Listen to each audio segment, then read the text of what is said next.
Cordial saludo, doctor Luis. Mi equipo conformado por Yemeso Pimienta y Sandra Humada compartimos con usted la socialización de nuestro ensayo que se titula El currículo intercultural como desafío ético y pedagógico en la institución etnoeducativa Nueva Esperanza de La Guajira. Cuando hablamos de currículo en educación actual, no nos referimos solo a esos planes de estudio o de contenido. El currículo tiene que ver con el sentido de la escuela, con el tipo de estudiante y con el proyecto de sociedad que se construye desde el aula. En este sentido, entonces, el currículo no es algo fijo, sino una construcción permanente influida por factores históricos, políticos y culturales. Esta condición hace que el currículo entonces sea visto como un problema y una posibilidad. Un problema cuando se estandariza y se aplica de manera rígida sin tener en cuenta el contexto, pero es una gran posibilidad y muy amplia cuando entonces se entiende como esa experiencia viva, una experiencia reflexiva y transformadora que puede contribuir a la formación integral. En contextos rurales e interculturales como La Guajira, que es el contexto donde nosotros laboramos, el currículo entonces adquiere una dimensión ética más importante.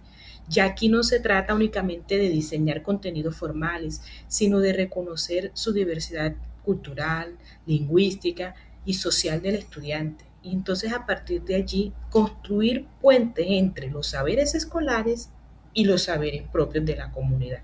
Sin embargo, pues históricamente en estos contextos se han recibido modelos curriculares externos y homogenizantes que no responden a la realidad de ellos. Entonces, esto genera consecuencias como la pérdida de identidad cultural, la desmotivación escolar, el regazo académico y dificultades en el momento de presentar evaluaciones estandarizadas. Ante esto, entonces, se hace necesario asumir una perspectiva crítica del currículo, donde enseñar no solo es eso de transmitir conocimientos, sino generar espacios de diálogo y reflexión crítica. En una institución educativa guayú, esta reflexión pues no es excepcional, sino es una urgencia pedagógica y social para construir un currículo más permanente. Teniendo en cuenta todo lo mencionado anteriormente, es importante resaltar que hablar de currículo en una institución etnoeducativa no es un tema técnico o administrativo, sino una cuestión política, cultural y humana.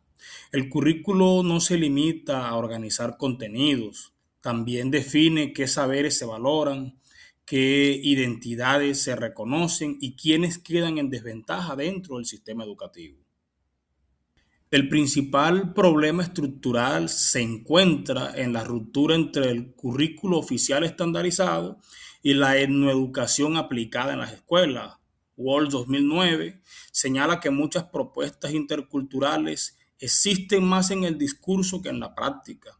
Esto genera pues una contradicción evidente, ya que la cultura guayú suele mostrarse en espacios simbólicos, pero continúa excluida del aula, de las metodologías y de la evaluación.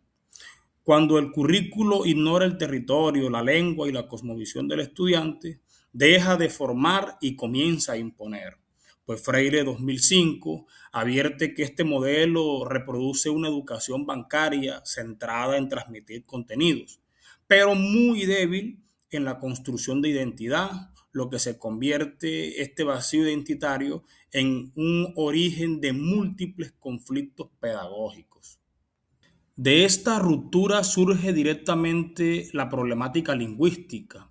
Al no reconocer la lengua materna como una base de aprendizaje, el currículo obliga a los estudiantes a enfrentar el español y el inglés desde una posición de desventaja cultural. Esto no representa inclusión, sino sobreexigencia académica. El aula se transforma en un espacio de silencio, miedo al error y frustración, lo que termina afectando el rendimiento escolar en los estudiantes. Este bajo desempeño se agrava con la fragmentación curricular. La falta de articulación entre docentes y las áreas genera aprendizajes discontinuos y trayectorias educativas incoherentes. Esta desorganización profundiza las brechas, debilita los procesos de recuperación y rompe la continuidad formativa que los estudiantes necesitan en las aulas. Estas condiciones conducen a una tensión constante con las pruebas Saber 11. Se exigen resultados estandarizados a estudiantes formados en contextos de debilidad lingüística, fragmentación pedagógica y desconexión cultural. Como resultado a todo esto, se reproducen bajos puntajes, se limitan oportunidades educativas y el currículo deja de ser un puente hacia la movilidad social para convertirse en un filtro de exclusión.